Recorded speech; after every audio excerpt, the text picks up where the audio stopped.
Man, what did I say? I knew this was about to happen. Alyssa Thomas don't take accountability, so now there's a whole smear campaign on. The WNBA stands at a crossroads. For years, the league struggled to fill arenas, maintain consistent viewership, and secure corporate partnerships that treated it as a legitimate professional sports property.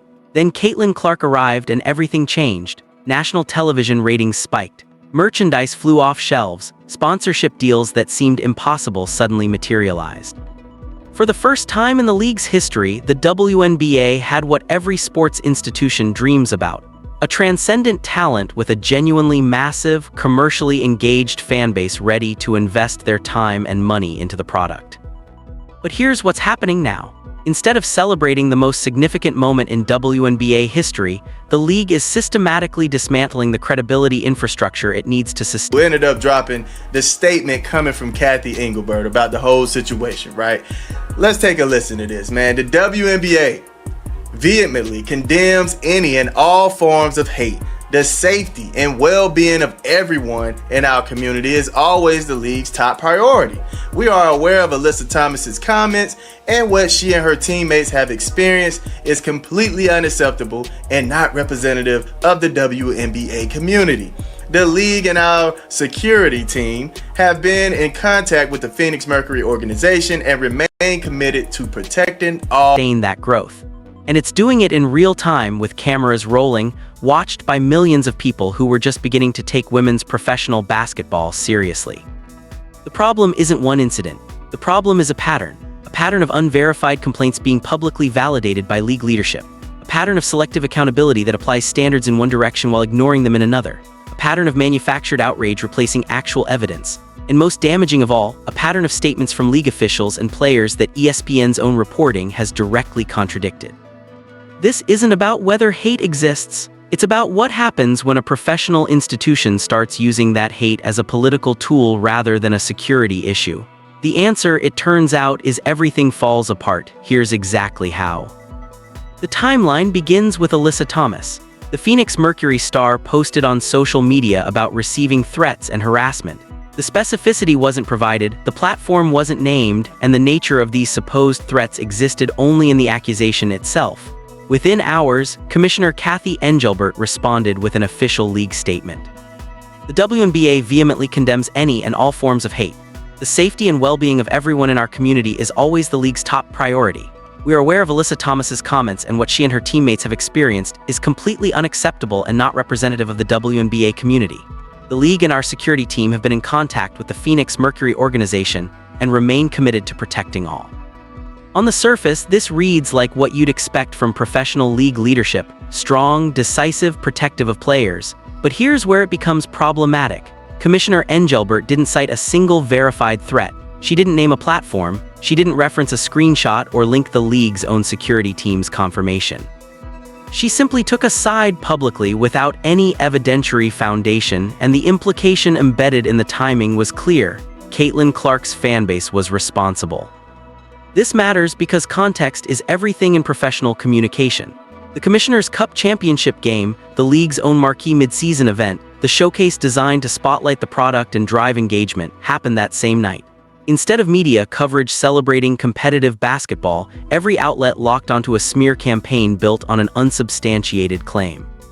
The business impact is immediate and measurable. You don't get to have your championship game buried on a night when it should be headline news unless something went very wrong with how the league is managing its narrative.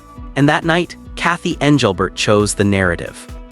The pattern was set from the first accusation: acknowledge the complaint, validate the complaint, move on. No investigation announced. No specific evidence required.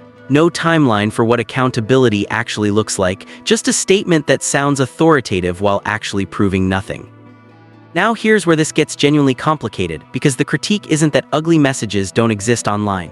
They do. They absolutely do. Screenshots circulated showing racist language, veiled threats, disgusting comments directed at Alyssa Thomas, a windpipe comment, a raccoon slur, language that should make anyone watching uncomfortable and embarrassed about the capacity for cruelty that social media enables.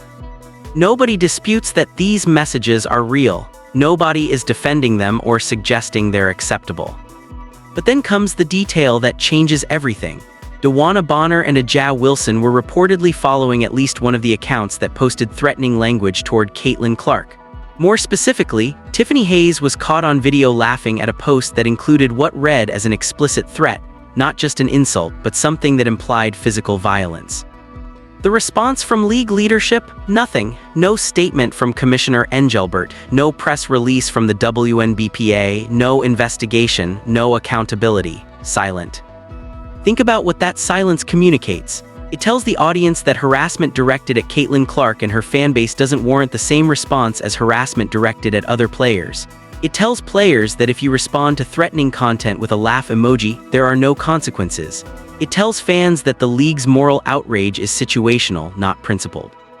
One player gets a full-throated league defense based on unverified claims. Another player, the one who's basically saving the league's entire business model, gets silence when actual players in the league publicly endorse posts threatening her safety. That's not protecting the community, that's picking sides. And that's when the story shifted from "let's see the evidence" to "the commissioner is protecting some players while ignoring others." The shift happened because the league leadership made the choice to shift it. You don't accidentally create the appearance of bias this obvious. Here's where ESPN comes in with reporting that blows the entire narrative open. Aja Wilson, or her representatives, depending on how you read the reporting, publicly claimed that she hadn't heard from Commissioner Cathy Engelbert. The implication was clear. The commissioner had abandoned players when they needed support most. The timing of this claim, the emotional weight given to it, and the platform used to amplify it all worked together to paint a specific picture of institutional failure. ESPN's own reporters obtained multiple sources, not one, multiple, who said something completely different had actually happened. According to ESPN's reporting, Engelbert and Thomas had exchanged texts the previous week. Engelbert, upon learning about the threats, directed league security to get in contact with Phoenix Mercury's security directly. A coordinated, professional response to a security concern. So now we have two versions of events. Version 1, public statement. The commissioner ignored the situation and didn't reach out. Version 2, ESPN's multiple sources. The commissioner reached out directly via text and coordinated security response the same week. These are not compatible narratives, one of them is false. And the false one was the one that got amplified publicly and shaped the national news cycle. This is the moment that should have changed everything in how this story was reported and discussed. Because what you're looking at isn't a misunderstanding or a miscommunication. What you're looking at is a false claim made deliberately to generate outrage, and it worked perfectly. The news cycle shifted. The commissioner got painted as negligent. The entire fanbase of the team responsible for the league's financial future got implicated in a crisis that the actual evidence doesn't support.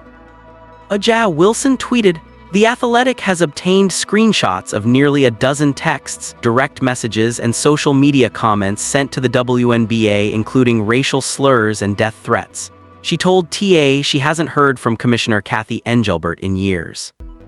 The athleticism of this language is remarkable. It's technically true that the Athletic apparently obtained screenshots. It's technically true that they obtained messages with racial slurs and death threats. It's technically true that someone said something about not hearing from the commissioner. But here's what happens next. You click the link to the Athletic article, you scroll through looking for the receipts, and you find out something fascinating. The article doesn't actually establish that any of those messages came from the Fever fanbase or Clark supporters. It doesn't tie the threats to anything. It just exists as content about harassment in the league. But the way the tweet connects the two stories, Wilson's harassment and Clark's fanbase, that connection does narrative work the evidence doesn't actually do. Your brain fills in the gap. You think Clark's fans sent those threats. You think that's what the article proves. You think there's verified evidence. There isn't. There's just a statement followed by a link to an article about something related but not connected. And suddenly an entire fanbase is on trial for something that was never proven.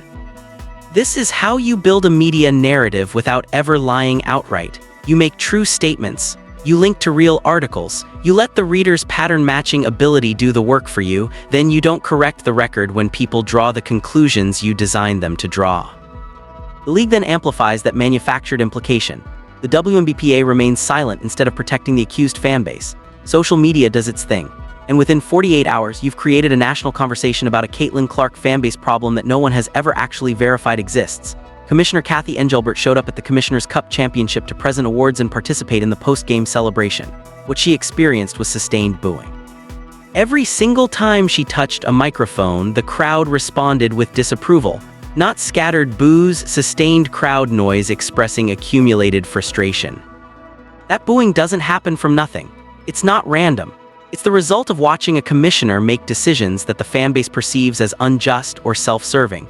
It's accumulated frustration from a season where the Indiana Fever and their supporters were treated one way in the media narrative, while other players were treated differently under the league's own accountability standards. And here's what makes that booing significant. Those are real people in real seats with real money invested in this league. They're not anonymous on social media. They're not hiding behind accounts. They showed up to an arena during a professional sporting event and expressed their lack of confidence in the commissioner's leadership. That's a credibility crisis in real time.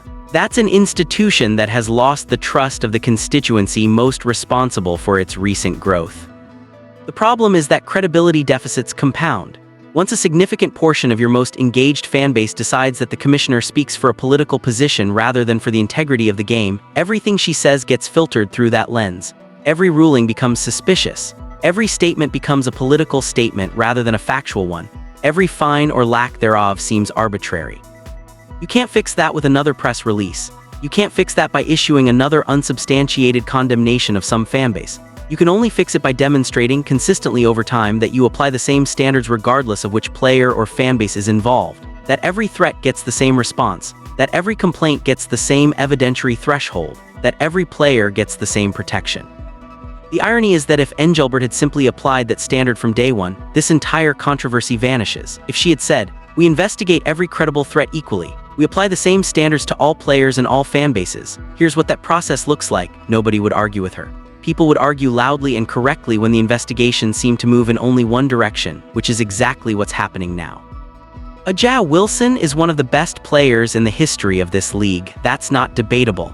Her MVP resume is legitimate. Her impact on Las Vegas is real. And the harassment she reportedly received is real too. Racial slurs are never acceptable, period. Full stop. There's no argument there.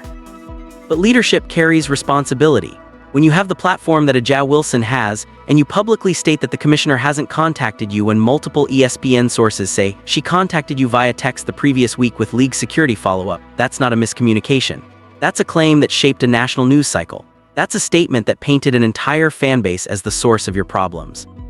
The accountability standard she's demanding from Caitlin Clark's fans should also apply to the accuracy of her own public statements. If you're going to call for accountability, it has to run in both directions. It has to apply to league leadership. It has to apply to players with massive platforms. It has to apply to anyone who uses their visibility to make claims that shape public discourse. Taking accountability actually looks like this. You recognize that the public statement you made was contradicted by ESPN's reporting. You correct the record. You acknowledge the error. You demonstrate that you understand how your words impact the broader conversation. That's what accountability actually looks like from anyone at any level. The fact that we're not seeing that from A'ja Wilson's camp, the fact that the narrative just continues without correction, tells you something important about how much the league actually cares about truth versus narrative. There's an important contrast that got lost in all the noise. Sophie Cunningham had a stalker arrested. That's documented. That's what evidence of a credible threat looks like. Law enforcement involvement, a real name, a real case, a situation dangerous enough that it required actual security intervention. That's the bar. Paige Buchers reportedly had a similar situation. A documented, actionable security threat that warranted intervention beyond social media moderation. Those are what you use to determine the difference between harassment that exists on the internet, which every public figure in every sport deals with, and an organized campaign of targeted threats connected to an identifiable group. One of those requires a league-wide condemnation statement. The other requires platform moderation and personal security measures that you implement quietly, without turning it into a national news story. Conflating the two, treating angry tweets the same as documented stalking, is either sloppy professional work or intentional rhetorical strategy. And given how consistently this conflation happens, it's probably intentional. Here's the cycle that has played out multiple times now. Step 1, a player or person adjacent to the league makes a complaint about the Fever fanbase. No specific evidence is attached to the complaint. Sometimes details are vague or misleading. Step 2. The WNBA or the Commissioner's Office releases a statement validating the complaint anyway. The statement is strong, official, and carries the weight of institutional authority. Step 3. Media amplifies the statement. The implication becomes the headline. The lack of evidence doesn't get questioned because the source is official. Step 4. The cycle repeats with the next complaint. That pattern has a cost. Every time it runs without evidence, it teaches the audience that the league's official communications can't be taken at face value. Statements aren't factual reports, they're political tools. The league isn't investigating, it's choosing sides. And when a league is already fighting for mainstream credibility, burning trust with the fan base most responsible for creating that credibility is not a minor operational error. It's a strategic self-wound. Here's what gets lost in all the noise. The Commissioner's Cup actually happened. Teams competed. There was a winner, and it got essentially zero mainstream media attention on the day it should have been celebrated. Every outlet was covering drama instead. The sport itself became the collateral damage of a controversy that the league's own commissioner helped amplify based on a claim that ESPN's own reporting directly challenged. You cannot simultaneously claim to be building a professional sports institution and keep choosing manufactured outrage over your own product. At some point, the people running this league have to decide what they're actually trying to build. Because right now they're sitting on the most valuable moment in WNBA history. A legitimate superstar, a legitimate fan base, real money flowing into the ecosystem, and they keep finding ways to make the story about everything except basketball. The WNBA is in a moment that happens only once in a sports league's history. Sometimes leagues leverage those moments. Sometimes they squander them. The decision isn't being made in some back office. It's being made right now this season with these players, this fanbase, and Cathy Engelbert in the chair. The pattern is clear. Unverified complaints receive institutional validation. Selective accountability applies different standards to different players. Players with massive platforms make claims directly contradicted by credible reporting, and the league says nothing. Meanwhile, the fanbase responsible for the league's financial turnaround watches all of this happen and accumulates frustration. That frustration is visible. The booing at the Commissioner's Cup wasn't random. Those seats were filled by people who invested money and time into this league. They're not going away, but their patience isn't infinite. Here's the fundamental choice facing WNBA leadership. You can use Caitlin Clark's arrival to build a bigger tent where old and new audiences coexist, focusing energy on the product on the court. Or you can keep running the same cycle, let conflict dominate the narrative, validate unproven claims, and watch what happens when the person holding up the center pole gets tired of it. One path leads to sustained growth. The other leads to the same credibility problems that plagued women's sports for decades, now with higher stakes because you had the chance to fix it and chose not to. The league's leadership knows which path it's on. The real question is whether they want to change direction while they still can.